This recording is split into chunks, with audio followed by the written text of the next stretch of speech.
Welcome to an all new episode of Talking the Witcher. We have been on hiatus for a while, but we're back. Hopefully, we can get through our Talking Witcher before the next season, which is coming up super soon. I am here with my co host, Kinte. Kinte, how are you? I'm doing good, and I'm very happy to be here with you to talk some witch here. All right. Well, we just sat and watched again. I watched it again of Banquets, Bastards, and Burials. And it is this, I have to say that this episode is actually quite action packed. There is a lot going on, a lot to deconstruct. But before we start, I wanted to address something which I realized through some feedback that we hadn't addressed before. So, the way that, and we're at the point now where this will all make sense. There's three different things going on here. One is there are obviously the Witcher books, and then there's the Witcher series, and then there's the Witcher games. So in this podcast, we are pretty specifically just talking the Witcher as a series from Netflix. And we can sprinkle in a little bit of lore from the games and the books, and that kind of thing. But mostly, we are just talking about the Netflix series, so there are some divergences. There's plenty that is a bit different. And then the second thing is the format for this is going to be we're going to get through the main points of the episode and then kind of discuss and rehash what we sort of thought of everything. So, diving right in, the first thing is that we see Ciri sort of back where we left her at the previous episode where she's walking into the forest. And one of the things that I wanted to get your opinion on right off the bat, Kinte, is how uh, how that whole scene kind of played out, how confusing it felt, and how incredibly different that piece is than the rest of it. What did you think about that? Well, you have to remember, it's been a while since I watched it, so It has, it has. I vaguely remembered her walking into the forest. So it took me a little while to get my bearings on this episode. So it was like when she was walking, when it started, it was like, oh yeah, I remember this, you know. But I still needed a little more to for me to get to remember exactly what was going on. So they were in the dead of winter. They were in it was freezing, there's snow all around, and then she ends up in this forest. It's pretty beautiful. Clearly it's not as cold as it was where they were. This forest, which is called Broculon Forest, is, and I know I'm not doing the accent right, I'm so sorry. Is sort of a oasis in the middle of Brooklyn Forest is kind of one of those places that's like it's magical. There's no other way around it. It's magical. There's a whole bunch of races that actually live in Brooklyn Forest that are kind of in hiding or were persecuted. So it's a really special place. And Ciri was called there. And we heard that. We heard those whispers of her being called there. So that was I kind of liked the way that they did that. I thought it was pretty neat. Um, uh, I guess the other thing, which we should maybe just get out of the way, because again, we're at the point in the series where it's okay. This this season is not told in time sequence order. And if you watched the first couple of episodes, you may not understand that. It feels a little bit jumbled because they're jumping back and forth in time. This episode makes it very clear that that's what's happening, because we'll get to what happens at the very end, but the things that are happening to Ciri right now are not happening on the same timeline as we are seeing Geralt react to with the banquet at Sintra. So before we go there, let's just talk real quick about Jaskier and Geralt and the recap of the Silkymoor story. And now, famously, everybody talks about Geralt in the hot tub. That's one of the things that is like he's known for this. It's a meme across the internet. But the very first thing is the Silkymoor story, and you see that Jaskier is hanging out, and you saw right that Jaskier as he was listening to the Silky Moor story, he's like, Geralt's not very forthcoming with all of his details, and they're all, he's dead, and Yesker's like, nah, he's fine. What'd you think about that part of the scene? Oh, that was funny because we know that you, you know we from the last episode that well the first episode that he was in, we kind of got that vibe from him, and then for it to play out here, it was pretty cool. And we know everybody that was in the tavern was singing "Toss a Coin to Your Wisher," so there you Yeah, go. I thought yeah, that was his pretty theme great. song. I thought that was actually pretty great, dude. Do you have a theme song? Because I would love one. I wish. Yeah, when you walk in the room, people just sing it. That'd be great. Yeah. So Yesker sets up this whole thing. They go to this banquet in Sintra. I'm gonna gloss over a little bit because there's just so much going on. They go to this banquet that's in Sintra, where it's a basically a a marriage betrothal ceremony, and Yesker has Geralt go to be his bodyguard, and that whole thing was so funny. I mean, I don't know about you, but I loved that. Every time I see it, I laugh. There's just so much happening in the relationship between Geralt and Yesker. I don't know, what did you pick up on there? Yeah, no, I thought it was funny, and he has a lot of enemies because of his extracurricular activities. So I like the idea that I'm going to have the baddest guy in the land be my bodyguard. It's pretty funny. It was cute, right? Yeah, And I also, I mean, I love their relationship, but I also really like the fact that at this point now, Geralt is known as the White Wolf, and it's kind of everybody sort of knows who he is, but enough people also still call him the Butcher of Blaviken, which is the throwback to episode 1, where he killed everybody in that town square, and that was the Renfrey episode. And so, he just as he's known for being a witcher, slaying monsters, and that's one piece, but then the other piece is he has a reputation now for basically being uh yeah, not exactly a nice guy. And it's funny because if you listen to the dialogue between Geralt and both Mousak and Yesker, you get the sort of understanding that Geralt doesn't want to be involved in any of this, right? He keeps no, saying, I don't want to be involved. I don't want to be involved. And Yesker says to him, yeah, but that's a lie because you are always involved. And Yesker's right. Up to now, what have we seen? He gets involved every single time. right. And the banquet, of course, which I okay, let's talk about Queen Calanthe here. So Queen Calanthe comes in to the banquet and she's bloody, she's in armor, and she says, I had to put down a rebellion, which is ridiculous. I mean, she had to do that on her daughter's wedding betrothal day? No, probably not. Yeah, But that's Queen Calanthe. That's who she is. She is known for this. And I think they did a really good job of expressing how over the top this is and why it really requires something huge to happen. So her daughter, which we can see on the screen, her name is Pavetta, and Calanthe has basically already decided who Pavetta will marry, but has to go through a betrothal ceremony. Now, something interesting happened. I don't know if you picked up on this, Kinte, but I'm going to tell you. Uh, we saw this earlier. We saw Nilfgaard, which is another. Well, it's a kingdom, but it's more than a kingdom at this point. And they send their finest to vie for the hand of Pavetta, and Calanthe chooses basically to insult him in such a way that I mean, she really kicks him like pretty hard, right? She says, how long are you going to be king? A day. Is it true that you drink piss water? That was one of my favorite lines. But she says, how long are you going to be king? A day, a week, whatever.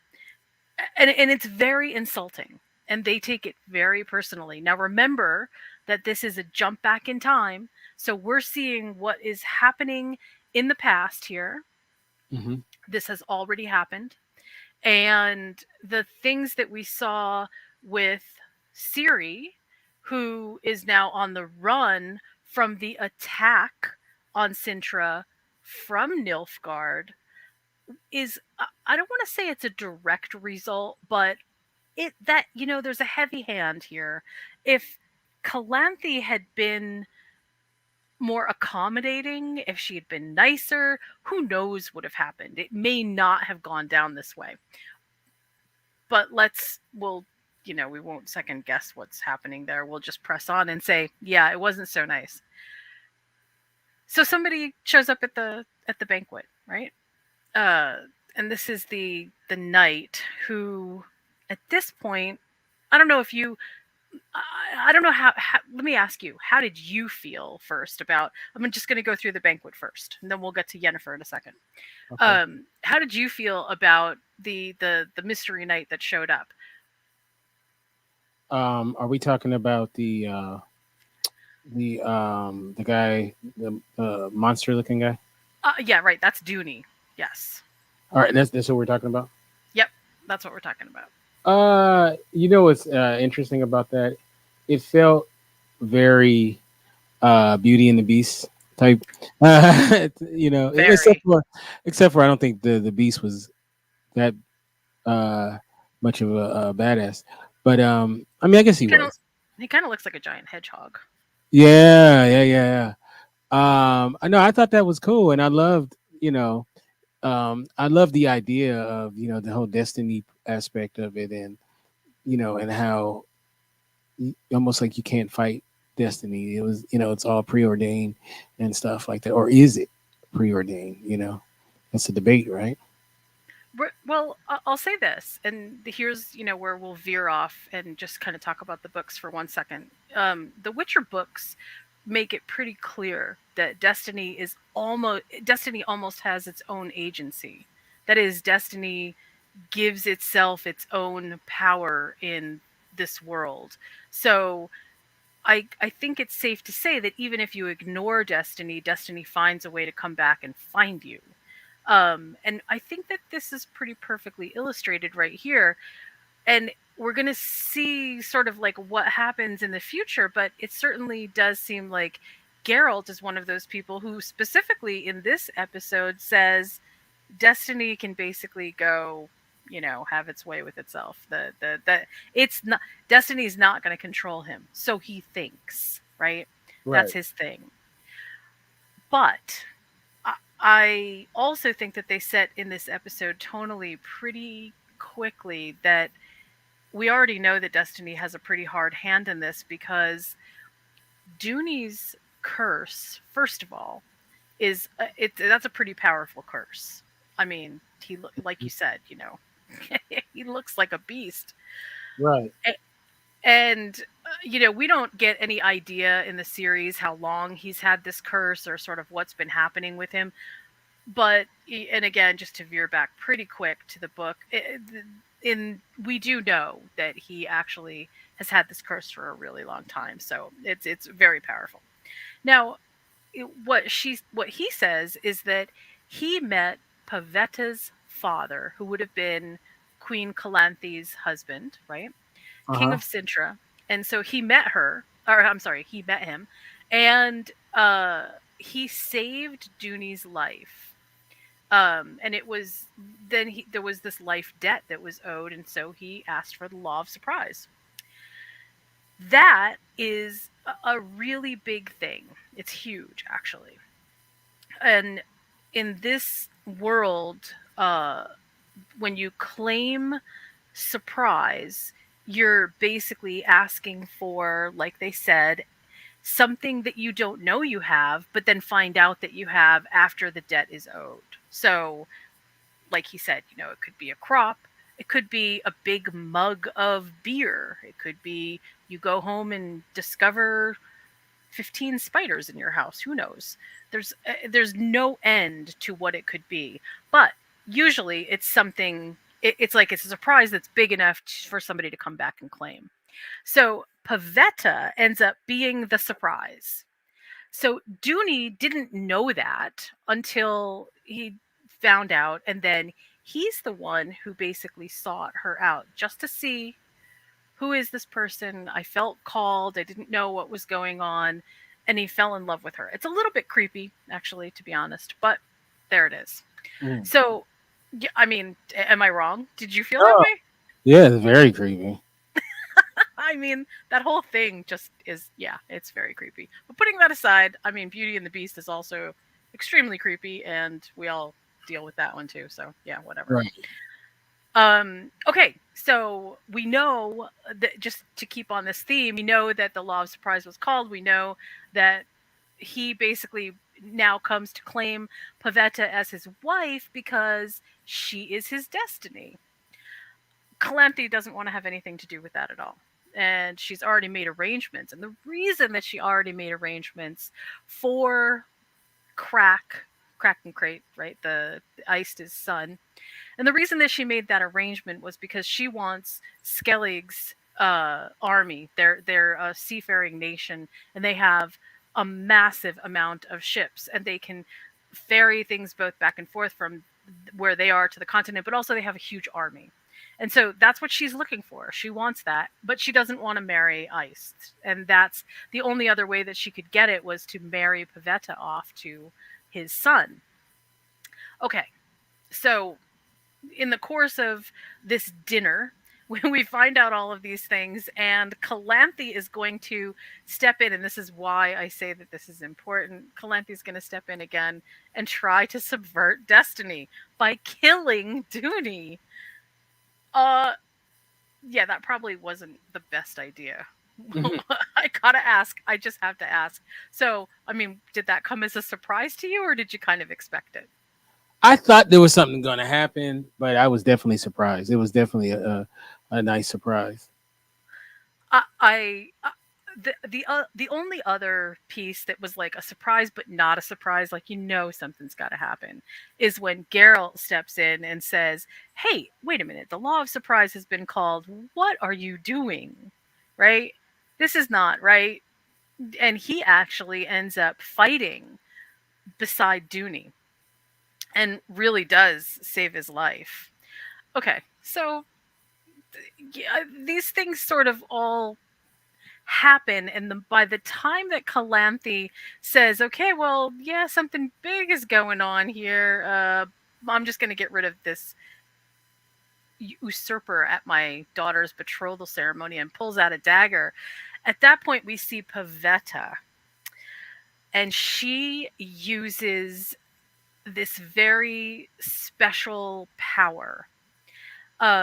And I don't think it's too much to say in this episode that we already know that people who have a connection to Eldar blood are they're special. They're special in terms of their connection with magic, and very few people actually have that. The elves have it to some degree, but very few other people have it. And the Eldar blood is almost all but spent. And we know that from one of the previous episodes where we're basically learning about Yennefer's backstory. So we this whole thing, the thing that transpires where Pavetta uses this magic power is really telling, because she is so powerful that she basically just creates a vortex in the hall, in the banquet hall, and knocks everybody back against the wall, creates this spinning sort of I don't even know what to call it. Vortex is the best way I could say. Raises the two of them off the ground. I mean, like, it's a huge power display. And I have to ask how you saw what was happening, just sort of like, what were your first impressions? How did you think about what was going on there? I'll be honest with you. I absolutely had no idea what was going on. I was like, I mean, I figured, I saw that. I mean, I knew what was going on as far as that she was having this ability that she was showing, but I didn't quite get what it was, what was happening. 'Cause mind you, there's like a big gap between for me for the last episode I saw and this one. So, like I said, a lot of this was like I didn't remember. I was like, did I know she could do this? And No, uh, yeah, so it took me a minute to realize, oh, this is a reveal, you know. right, So, right. No, there are some things that I'm saying which specifically are kind of about what is happening now as I know them, not necessarily what we've just seen in the past. So yeah.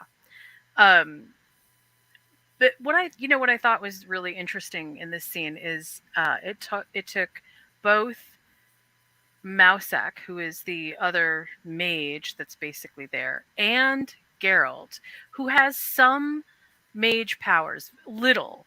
We can get into that later, but little.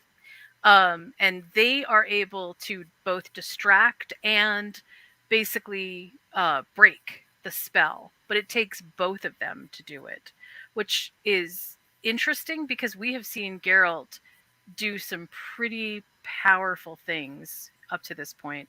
I mean, like, it's quite obvious that he's got a degree of skill here. And the fact that he can't break Pavetta's, he couldn't even get close. He kept getting pushed back.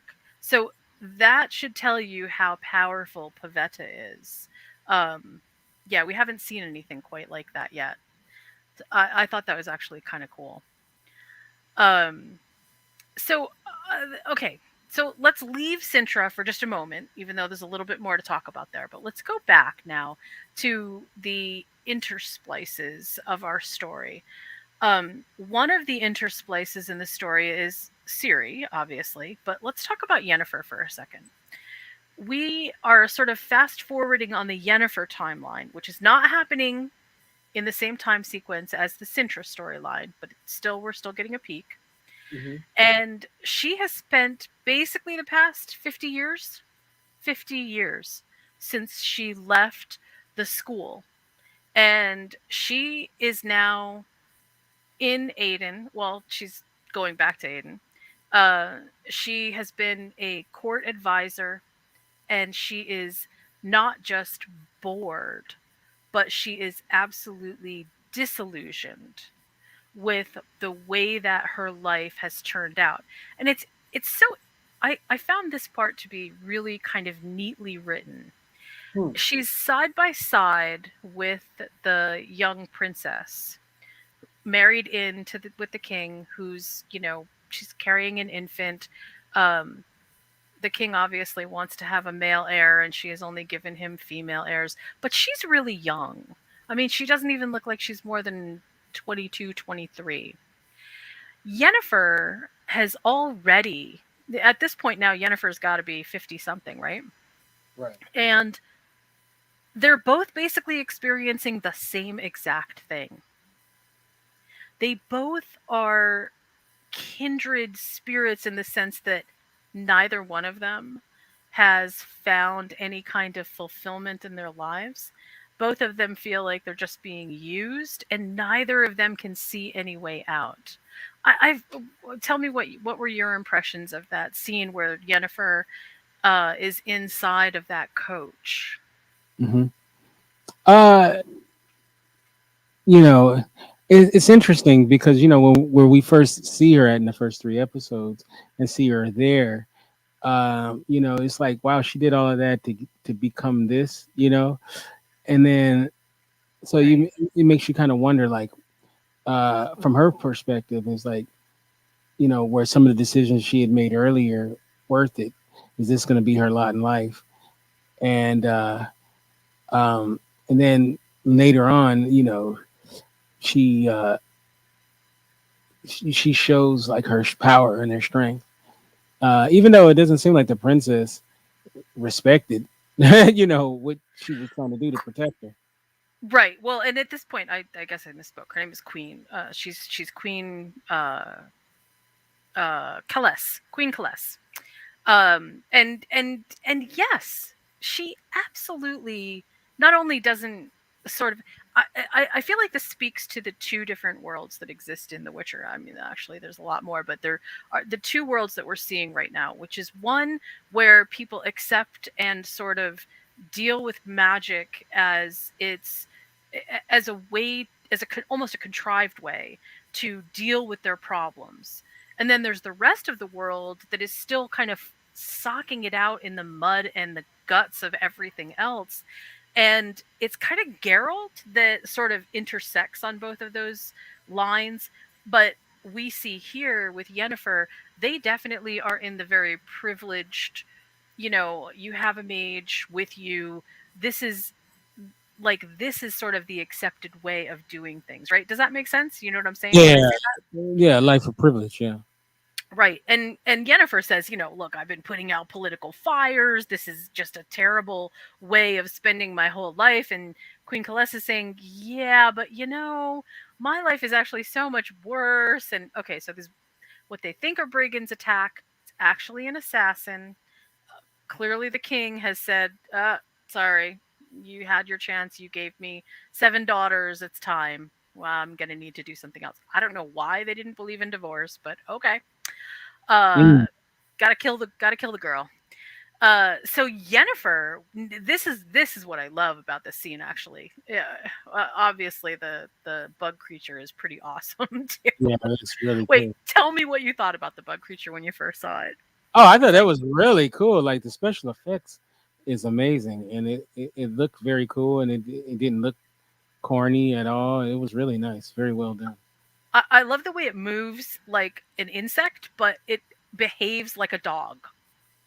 Yes. That was very, yes, I was very very very impressed by that. So okay, so the assassin, who we don't particularly know his name, but the assassin sends his creature out.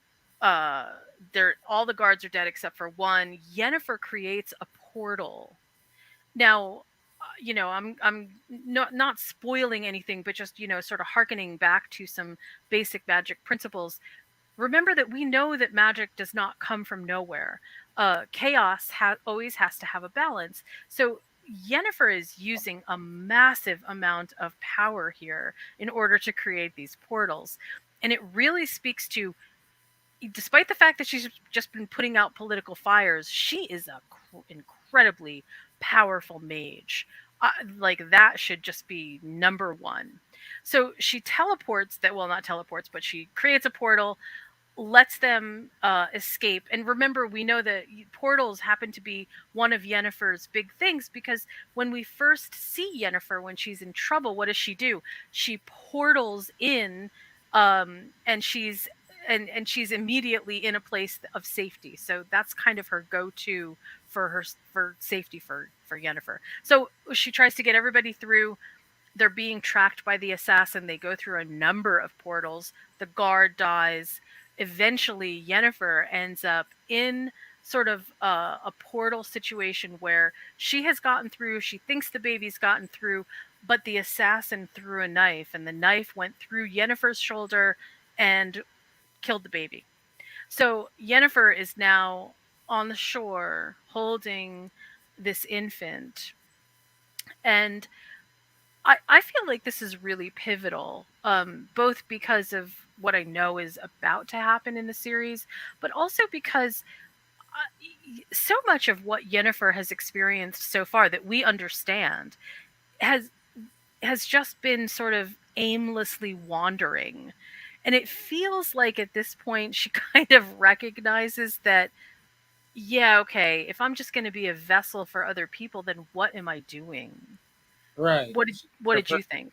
Yeah, she gets her purpose. You can totally see it, and she actually ends up talking to the dead child, and you can see that she's working things out. And it was really sad, you know to see her with the child, which So, yeah, but I was just going to say, so one of the things that it was important about understanding how much power she's using in order to create those portals, and she makes what, three, and then she goes back through one again. Is she's expending so much power that now she doesn't have the power to heal, and so she can't heal the baby. I don't know actually if she would have been able to heal the baby anyway. I don't know, but she tried, and it seems like she just didn't have enough power left to be able to do that. So it was kind of interesting. I thought that they did that fairly well. Um, and and also, one of the things that I also find super interesting about Yennefer is that no matter where she is and no matter what she's doing, she has an incredible sense of um there's a bitterness about her that exudes from every single thing that she says. Even when she's looking up at the vulture that's flying over them and she's like, which one of us are you here for? Like, that isn't a throwaway line. That's really Yennefer expressing that she is so incredibly nihilistic at this point that it almost doesn't matter who are you here for. I really love those little touches in the writing. I really did like that. Yeah, I like it. So, yeah. So okay, so we leave Yennefer. She buries the baby, and that's basically that's it for her.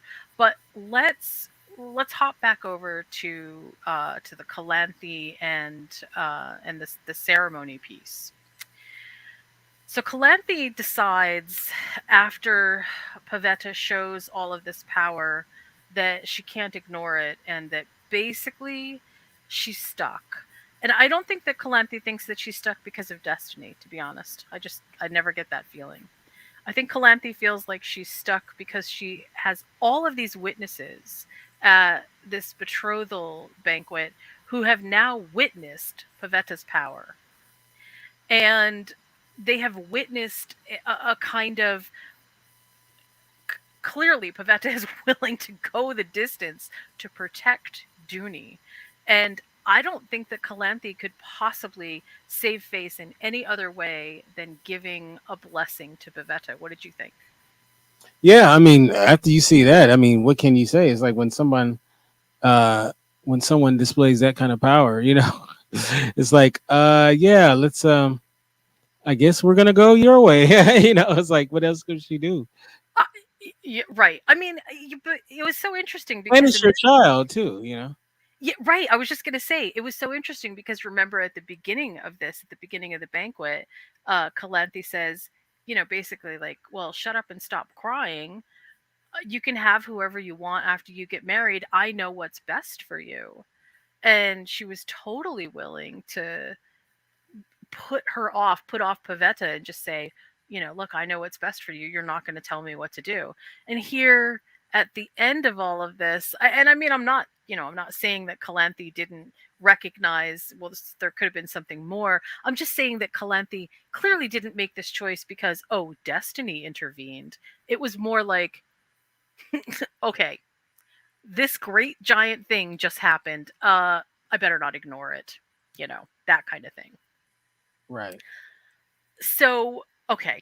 So here we're going to get down to brass tacks, and this is sort of the catalyst for what we are then going to talk about with Ciri. So Calanthe marries the two of them, and they announce right before that Iced is now going to marry Queen Calanthe. So that will give them the alliance that they need with Skellig. Yay, everybody should be happy, right? Right.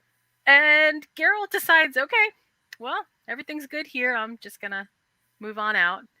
And no, Dooney says, hey, I gotta repay you somehow. And Geralt, like, I'm sorry, Geralt, love you, but did you really need to be that much of an idiot? He claims the law of surprise and says destiny can go F itself. And before he can even say F itself, Pavetta throws up all over the floor. Which, I, Uh-huh. I mean, tell me how you thought about that. Yeah, I thought that was funny. Yeah, that was pretty hilarious. Did I mean? Do you think? Okay, even in the books, this made me actually a little bit like uncomfortable in the way like, come on, Geralt, really? You didn't know? I mean, no, not that you didn't know. Really, Geralt, you couldn't put two and two together and say, well, maybe I don't want a child of surprise, so maybe I shouldn't claim this. Right. Right. Well, he's not a Nobel laureate. I Right. I guess that's one way to look at it. All right, all right.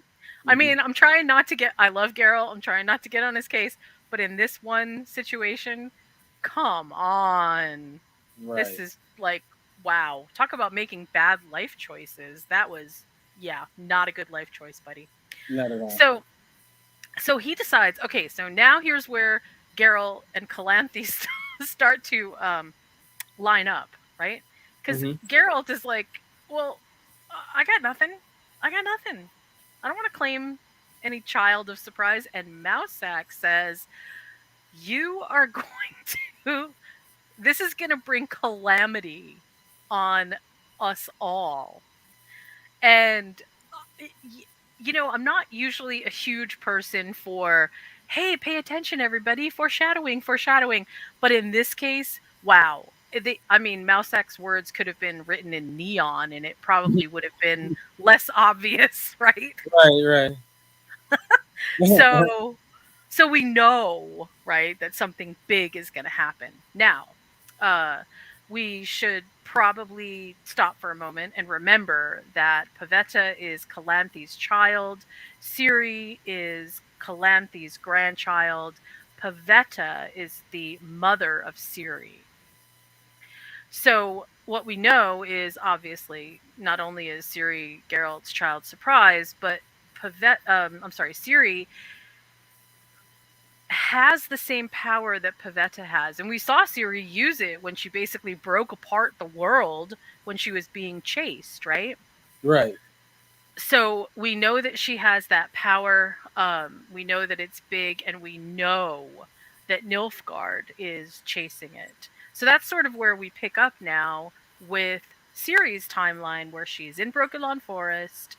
She has just sort of stumbled into there being called, but then not knowing why she was there. They mentioned something in the dry when the dryads are there in Brokilon Forest called the conjunction of the spheres. And just to sort of go back, we heard this once before, but just to kind of go back to that, the conjunction of the spheres is kind of it's a weird thing to try to describe, but basically it's kind of like the worlds collided, like almost interdimensionally, and humans, beasts mixed, different races kind of came into being, and the the humans and the beasts were never together before. This is what actually made the Witchers a thing. And so at this point now we have this thing happening. Brokilon was supposed to be, or is also, one of many that happened before the conjunction of the spheres. We don't know actually how many exist now, but this is one of the ones that is still around. Okay, so Ciri finds Dara, and they're explained that they have to drink the waters of Brokilon, and the her name is uh, Ithen, and she says to her, "Listen, you drink the waters, and Brokilon will know." So we know that there's magic in the waters. Dara drinks the water. He's fine, and he's like, "Yeah, wow, this feels good. I want to stay here." And that's pretty much the expected result. Okay, but Ciri drinks the water, and nothing happens. And they say, well, you have to go drink from the source then, because there's just not enough of the magic. And this is clearly telling there's just not enough magic in the water to affect you. So she goes and she drinks from the source, and all of a sudden, Ciri is transported to a place where there is a single tree in the middle, and the tree, or the presence around the tree, or whatever that world is right there, says to her, "What are you, child?" And that is sort of where we leave Ciri now at this point, because that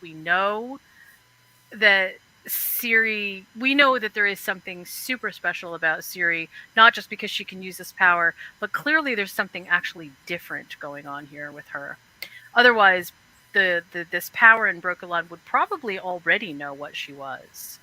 I mean, that to me that seems pretty apparent. I don't know. What did you think?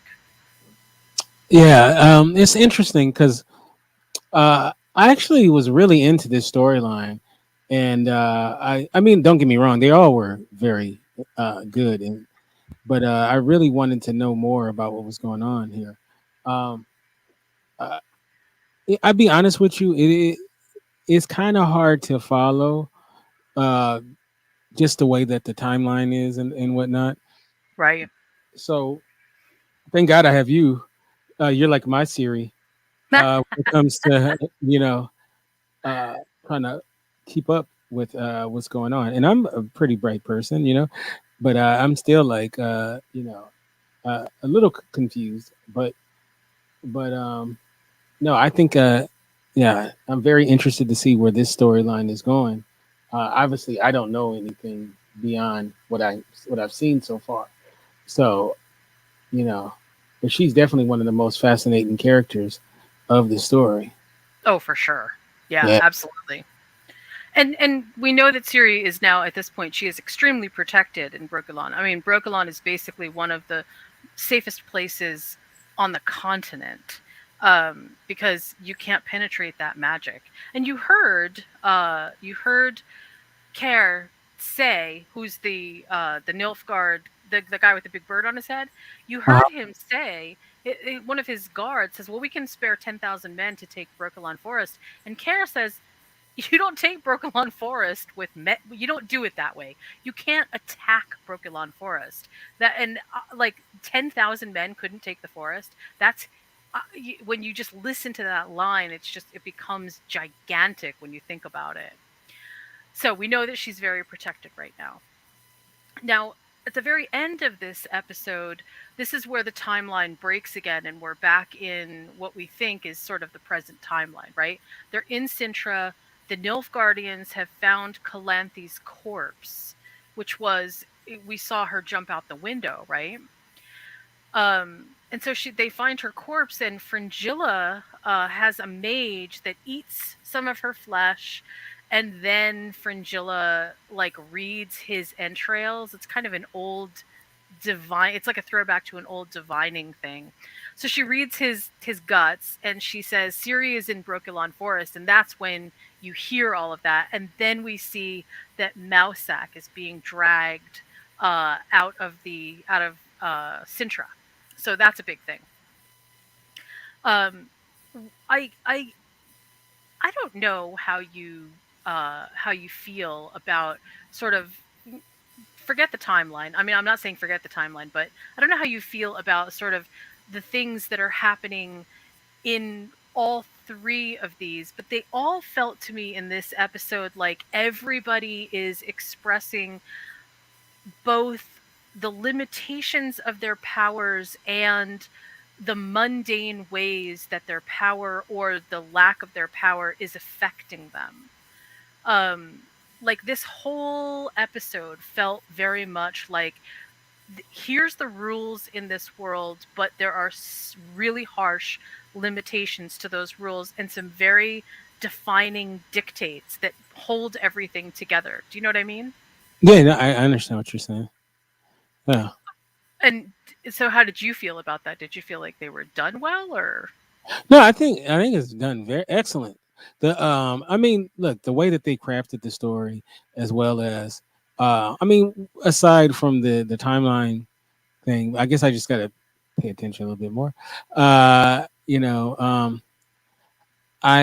but it's very, very, very, very well done, and the production design and all of that kind of stuff. So, no, I think it's excellent. so what and I guess maybe I'm not I guess I'm not really spoiling anything to say that that last piece where she's in the forest where she's in the place where she sees the tree. That's actually a dream. It's a dream brought on by the water. I guess I felt like I needed to say that so it didn't feel like that then becomes something later that isn't explained in continuity. She's dreaming that, but it is part of Brokilon Forest. I mean, like that's an actual. This is a thing that happens. So I just wanted to make sure that that was clear because it's gonna kind of come up again later. So thought I'd throw that out there. Okay, so I'm going to ask you. First of all, what was your favorite part of this episode?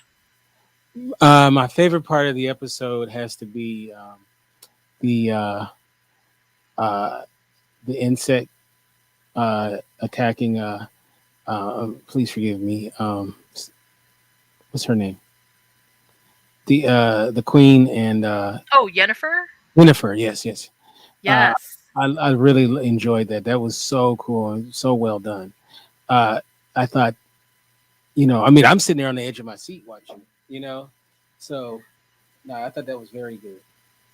I really like that too. I really liked I love the portal sequence, the way Hmm. that she's able to conjure the portal, and how in each environment, the portal is sort of like made out of whatever is natural around them. So like in one it's snow, in one it's rain, and then in another it's the sand. Like it was just so seamlessly well done. Yeah, those details made it that much better. It did. Yeah, I totally agree. I really I like getting to know who Yennefer is. I mean, there is obviously there's that nihilism about her and that biting sarcasm always, but she's such an interesting character. I really like her. But I think my favorite part of the episode, aside from Geralt in the hot tub, which obviously has to come up as number one, because who doesn't love Geralt without a shirt in a tub of water? Me. I'm okay. Well, who okay, never mind. Anyway, that was my favorite part. But also I really loved there is no Silkymore in the books. I don't even think there's a Silkymore in the games. I don't know. Maybe somebody will tell me, but I've never seen it. I've never heard it before. And the Silkymore, that story in the beginning, I have to say that that was just such an awesome touch because Yesker writing all this stuff down because he's like basically keeping the memoir of Geralt's exploits is amazing. But but then there's this idea that he had to get eaten by the Silkymore, fight his way from the inside out, and then he shows up in the tavern and they pay him, they all sing the toss a coin to your witcher song, and it just I mean it felt like, oh yeah, that's what being a witcher is all about now for Geralt. It just felt really cool. Hilarious. I very much loved it. So basically, I mean, that's the episode in a nutshell. A lot happened. Lots of we didn't really meet too many new characters. We were introduced to some characters who we may or may not see again, but I mean, like I said, we're moving off of different timelines, so we didn't really see anything too huge here that was like a massive reveal except for our glimpses into the past, but it was still an excellent episode. I mean, I just felt like it was really this one was actually really well done and the timing in it was just fabulous. Yeah, So yeah, excellent. so okay, the next episode that we're going to see will have its own kind of specialness to it, I'll just say. I can't wait to watch that with you. And i I think one last parting thought is, and I wanted to ask you this question, is in terms of this being a fantasy that people would want to watch, do you see is there anything here that you see that like you like more than anything else? To me, world building is always so big, and I love that in the Witcher series. But a lot of people talk about the specific characters. I was just wondering if you saw anything like that.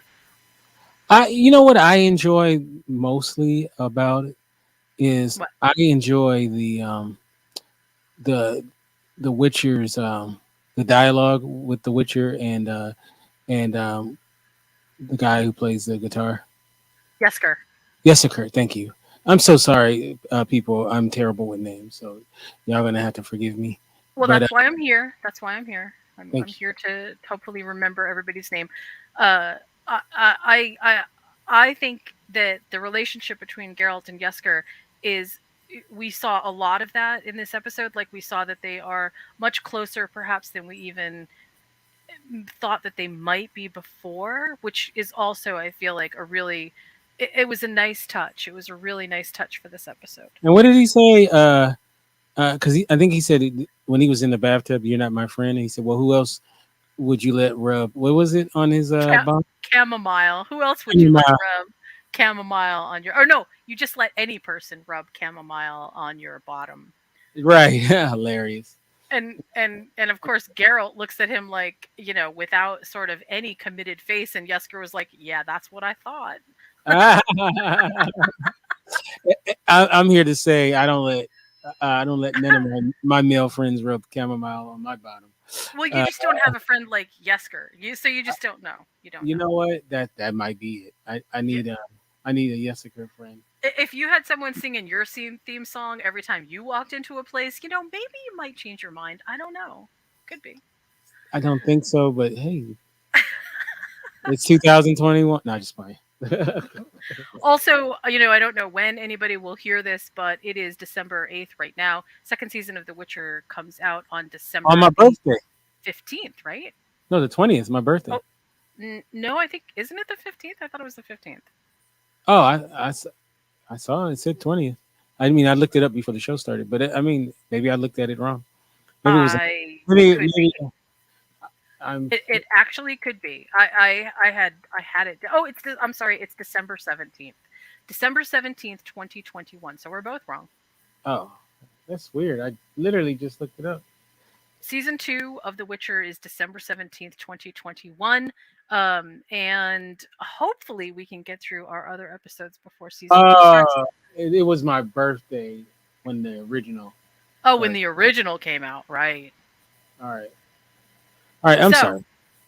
so super exciting, lots of good stuff coming up. And yeah, I am actually really excited. So tell me and tell everyone, how can we find you on your social media and indie radio? Thank you. You can get me at Kinte F on Twitter, Kinte Ferguson on Instagram, and of course the new website is the Indie Radio. That's indyradio.com. And you can find me pretty much nowhere except maybe moviesandmeals.com. And you can always listen for me here because I love doing podcasts and I really love hanging out with Kinte. So lots of Oh, good stuff. Lots of good stuff hopefully coming your way too. All right. Well, with that said, we will see you next time on Talking Witcher. all right. You guys have a good one.